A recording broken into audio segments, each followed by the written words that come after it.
E chegou a hora da entrevista do dia com Denise Campos de Toledo. E eu converso agora com o Irapuan Santana, que é presidente da Comissão de Igualdade Racial da OAB São Paulo. Irapuan, boa noite, obrigada pela presença. Boa noite, eu que agradeço pelo convite. Boa noite aos telespectadores. Irapuan, nós estamos no mês da consciência negra, pela primeira vez vai ser um feriado nacional, né, da consciência negra, e essa pauta racial ela ganhou muita força nos últimos tempos. Tem ministério para tratar do assunto, manutenção de cotas no ensino, em várias áreas. Agora, isso não tem impedido os casos de discriminação. A gente tem visto constantemente noticiários de agressão, de xingamento, a questão no futebol.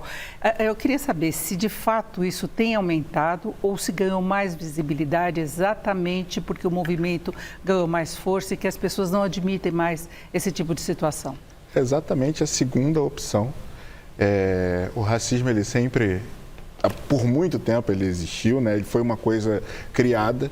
E se a gente for parar e pensar, né, foram 350 anos de escravização, a gente está com pouco mais de 130 anos de liberdade, né? E aí, a gente falando sobre isso durante 3 séculos e meio, não vai ser em 1 século e pouquinho que vai mudar a chavinha da sociedade, né? Mas agora, e aí principalmente depois do George Floyd, eu acho que foi ganhou uma energia a mais.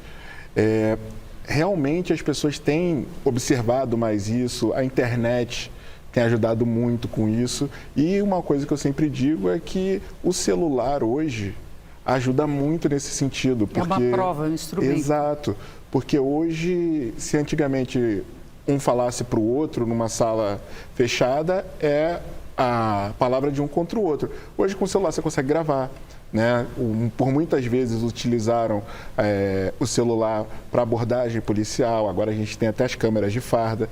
Então, e com a internet você consegue também potencializar as vozes que falam sobre o racismo. Então, isso é importante porque a gente está falando aí de mais de 100 milhões de pessoas que se identificam com a causa.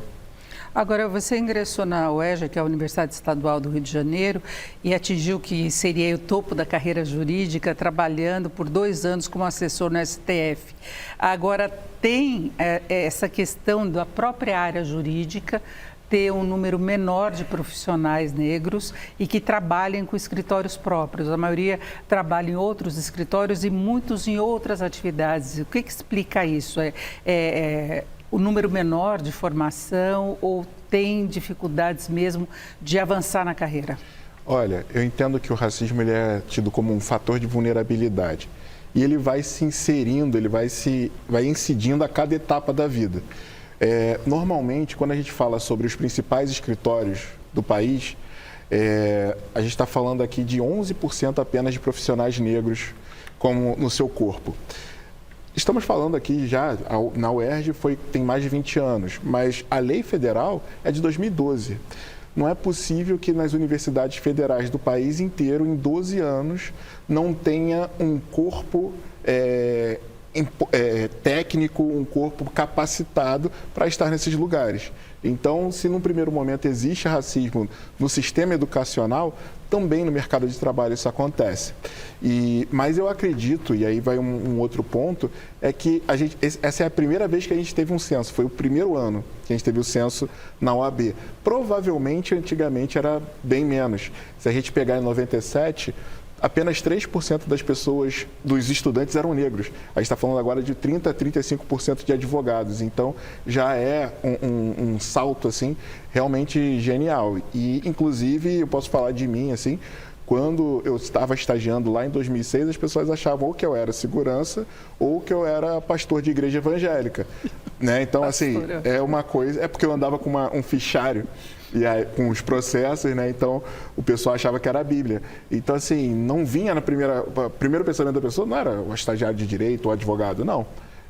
Ou segurança, ou pastor, alguma outra coisa. É aquele preconceito que está na cabeça das pessoas, né? E de acordo com esse levantamento da OAB São Paulo, apenas 2% tem escritório próprio.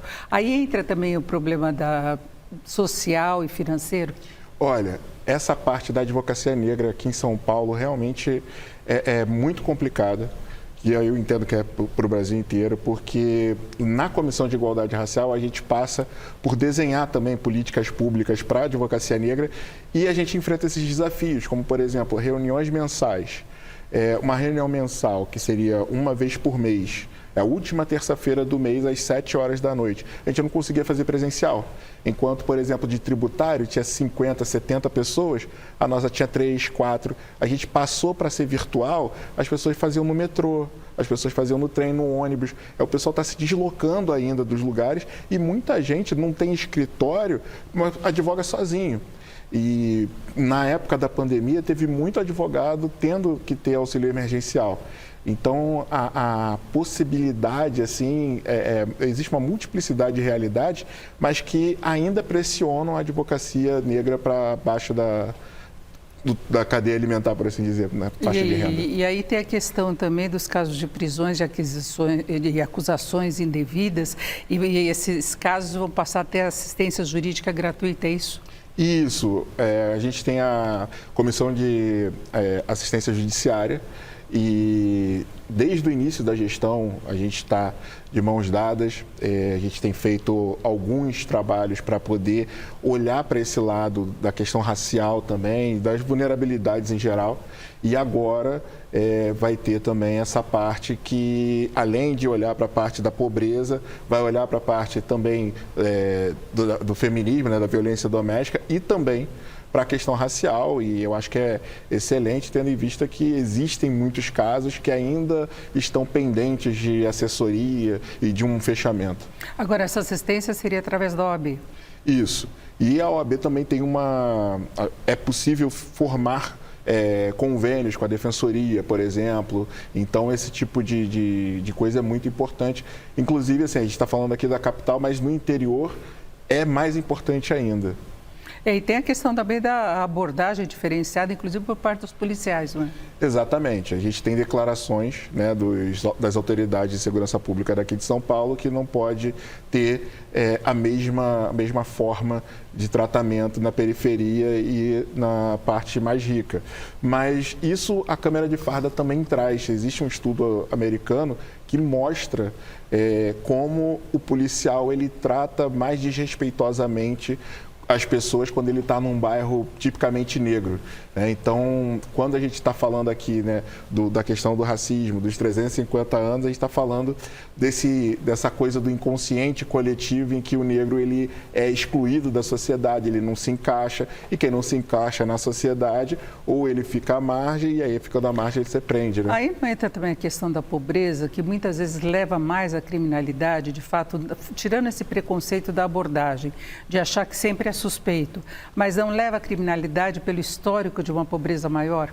Olha, também, mas eu acho que são fatores distintos, porque o preto rico continua sendo abordado pela polícia. O tratamento é o mesmo. Exato. Eu já perdi as contas de quantas vezes eu fui abordado. A gente atuou num caso em que um advogado também, ele estava indo na padaria e estava todo mundo passando de máscara, ele estava na dele, indo só para a padaria, e foi duramente parado pela polícia e tratado pela polícia. Então, esse é um primeiro ponto. E todos os erros assim, de identificação, quando a gente fala do reconhecimento facial, 90% é com pessoas negras. Então, existe a questão da pobreza, que você está mais exposto à violência. Mas, eu falo assim num português claro, se botar 2 meninos, um branco e um negro, botar para correr na periferia, o policial vai no preto, não vai no branco. Perfeito. E agora, para finalizarmos apenas um minuto, tem o prêmio Benedito Galvão, entregue a personalidades que contribuem contra essa situação. Como é que vai ser? Exatamente. Esse ano a gente está com 5 premiados. E das mais variadas carreiras, a gente tem economista, são 2 economistas, inclusive, tem um ativista social, tem 2 advogadas, então são pessoas que têm trabalhado constantemente aí e também não só trabalhado em prol disso, mas também como uma referência, são referências nas áreas deles. Perfeito. Eu conversei com o Irapuan Santana, que é presidente da Comissão de Igualdade Racial da OAB aqui de São Paulo. Irapuan, muito obrigada pela sua presença. Uma boa noite. Eu que agradeço. Com vocês.